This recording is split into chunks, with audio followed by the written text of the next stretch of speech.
Well, let the fun begin. Got the old wiring harness out. Starting with getting everything run. Finding out exactly what's blinkers, running lights, parking lights. Not that it's on film, but these fender indicators are working. I've got, which is gone now, but this parking running light, that one right there, or actually that one, got it sorted out to what is blinker and what is running light. Fixing to pull that one to get it done. I've got to get my spiral wire looms and the wire keepers to attach it to the firewall, get everything run. The clutch on the air conditioner compressor works. That's a plus. A lot of self-wiring's going to have to be done, just not in the harness, but this is probably one of the best priced complete harnesses for a classic car I've gotten. I'm not endorsed by them, but you know, quick wire. Hey, for under 500 bucks, got a magnetic mount for the fuse block so you can put it wherever it needs to go. Every single wire is marked with large lettering. Comes with like this crazy complete book with everything for Ford, GM, Mopar, whatever you're putting it in. Yes, like most of them, they're catered to a GM Chevrolet, but I've got Ford, Mopar connectors, Chevrolet connectors. That's mine. That's shrink wrap. But all types of connectors and stuff came with the kit. They do sell more adapters and whatnot for it. But as far as, you know, a wiring harness goes, I've got a cheap one that'd be great for a tea bucket or something. I mean, it was $125. I mean, what can you want for that? Great little wired harness, but not for this car. I mean, you can see, if I can turn it where you can see it, just how well you can read all the wires on this, no matter the color. Your darker colors will have silver writing. Actually, like the blues actually have white writing on it. Overall, it's a sweet setup. There we go. Here's a black one. AC compressor, and I mean, I'm looking through the phone on that one. All the good heavy gauge wire. There's your starter wire, which luckily for this one has to go from here to somewhere else, because it'll connect to this relay and then branch down. So I get all new wiring for that off of that one wire. I mean, that's for that. It's for wiring the starter and the engine up. I mean, come on. What more could you ask for? You can go anywhere around the engine with all that. Plenty of extra wire for the lighting system. I mean, all I gotta do is go across the radiator support, and I've got that much wire. I mean, let me tell you, I'm real pleased with this company. But that being said, we got her gutted. Got a ton to do. Got to replace some taillight sockets. They were just rusted out too bad. Okay, we're back. Hit a button. But I'm getting a lot of,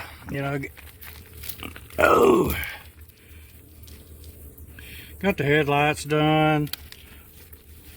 I'm going to use the original steering column connectors for everything. Make everything pretty plug and play when it gets down to it. I've got all the plugins for the heater controls, the windshield wiper.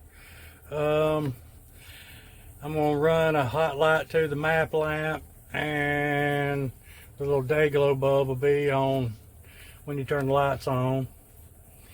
I will pull all the vents out, probably replace most of them because they are cracked. I do have a dash pad coming, which will be put in before the panel and all that's done. I've redone the panel. When's the last time you seen a good old-fashioned audio Vox FM converter?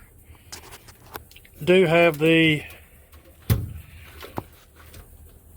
original Chrysler solid state, which will be replaced with one of the vintage sounds, so I can like do Bluetooth and all that yummy stuff. But it will go in just like that original did. I plan on taking the ashtray, since we're not smokers, and I will put 2 power ports and a USB hub in the door of it. Just, you know, a little bit of modern here and there. Not going to go nuts with it, change a whole lot. I figure somebody later on down the road, which I don't figure ever getting rid of this car, but if it happened down the road, they could get an ashtray for it, paint it, and call it a day. But got all new side marker lights. Got new headlights coming in.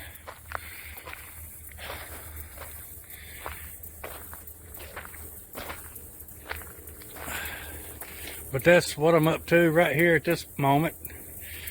I did buy the car. I did drive it. It ran. It drove. Didn't have nary light on it. A lot of the grounds and a few of the hots to the lighting system was burned up. Where somebody tried to piece together some wiring. Which is weird because it didn't blow any fuses. But that being said, no chasing gremlins. Might as well replace everything and get it done right. Well, peace out. Just giving an update on the satellite, and continue on we shall.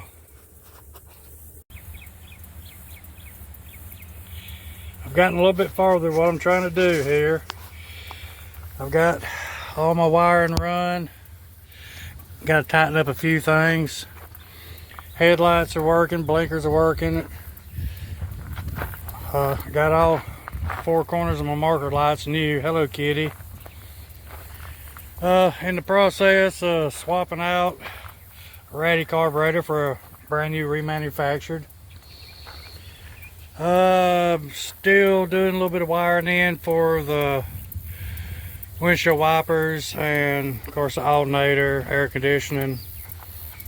Stuff that's not mandatory to drive other than the windshield wipers. Taking a break from the wiring, trying to figure out how I'm going to, you know, do the stereo and everything. And the only thing that's giving me, the only thing that's making me think and double think is I got to cut the lower door panel, and then I'll also have to cut the door. I got the room in there for the speakers, no big deal. Take my passive crossover, I'll velcro it down to the bottom of the doors. I just hate cutting the door panel. Them lowers are almost $600 a pair, but that one's not perfect, so other than recovering the little door pull, ain't that big a deal. This looks like a big old mess, but it actually isn't that much. I've got my blinkers wired in other than the indicators for the dash. Got my switch wired in. It does turn over. If I had my exciter wire hooked up, it would crank because I have cranked it. I have to order a new one of these. My brake lights just refused to work. And when I started checking everything and running across it with my meter and my ohms and voltage, etc., it's burned out right there. It's burned out right there. And it's, where's the other spot? There's a third one. Oh, right down in there, it's burned out, and that's the 3 points. That is the brake circuit that cancels out. That allows the brake to be canceled by the blinker. I still have to. I don't want to lose that. I still got to wire in the lamp up here to the door switches, which will go here. I got to drill holes and get the loom to run speaker wire through. I will be putting in a vintage AC later. AC, God, I hope not. I hope this AC, I can get it to working, and get it converted over to 134A. But I'm gonna hold off getting the vintage replacement radio. I'll just put me one on some little L brackets underneath the dash. I got a good Kiddenwood Exelon. It worked for now. And really, you know, looking at the door panels, they are pretty gnarly. They could be re-dyed. Ain't that big a deal. The plastic chrome is peeled off, and that's not a deal breaker neither, but something to be replaced later. I got to get this dash pad off. I'm upset the switch broke on my map light, so it all fell apart and just exploded everywhere. So I probably won't put that in. I don't need a map light anyways. So I'll probably delete that. I mean, you got interior lights, you don't need a map light. We ain't rolling the doobage like we did back in the 70s.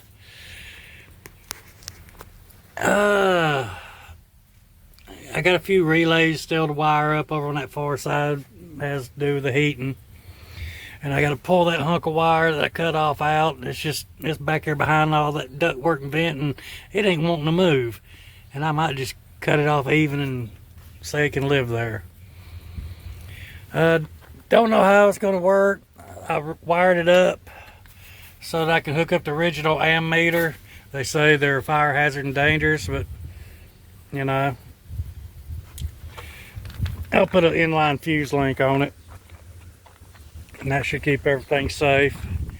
Oh, another kitty. Meow meow. I've got to finish taping, cleaning all this up, tape it off the loom, take care of the excess. I do have the bumper just hanging up in there. I've got to get it adjusted after I replace had to rebuild the little tag light dealy here. But I got it done, cleaned up, bulbs in it, it works. My backup lights, I'm still having a problem on this side. That one over there is working. I can't get the bulb to come back out. I'll have to get me a pair of gloves or something where I can actually squeeze it, and if it busts, it don't cut my fingers off. Don't know exactly what's going on. I mean, it had a rotted out bulb in it, but I had to get out with a pair of needle nose by destroying the socket to get it turned loose. So I may have something a little crimped and bent up in there. On this side, the insulator it's a single pole bulb, and the insulator was bad and wouldn't let it light up. So what I ended up doing was taking one of these tar paper nails. I should have got pictures to start with. I trimmed it off about, you can't tell, but about that far. So it'd go down into the socket hole and trim the orange head around to where it fit down inside the socket snug. And that took care of that problem. I just have to get this other light out. Well, there'll be some more of this video as we go. As you can see, there's tons more to do. I'm not going back with a vinyl top. I'm gonna get everything slicked in for paint. I gotta get rid of all these little posts through here, and put in some good epoxy primer after I convert that rust over. But she's coming along slower than I wanted. Had to throw money in the different areas. I do have another 318 sitting on the side. It's running. Came out of a running car. But I'm going to go through it and see what I can do to maybe play with it a little bit and have some more whoop owl. But it's going to be a daily driver, so you know, I don't really care that much about hot rodding it. I just think she's pretty, she's cool, and going to be a lot of fun. All right, there'll be more a little later. Appreciate you stopping in.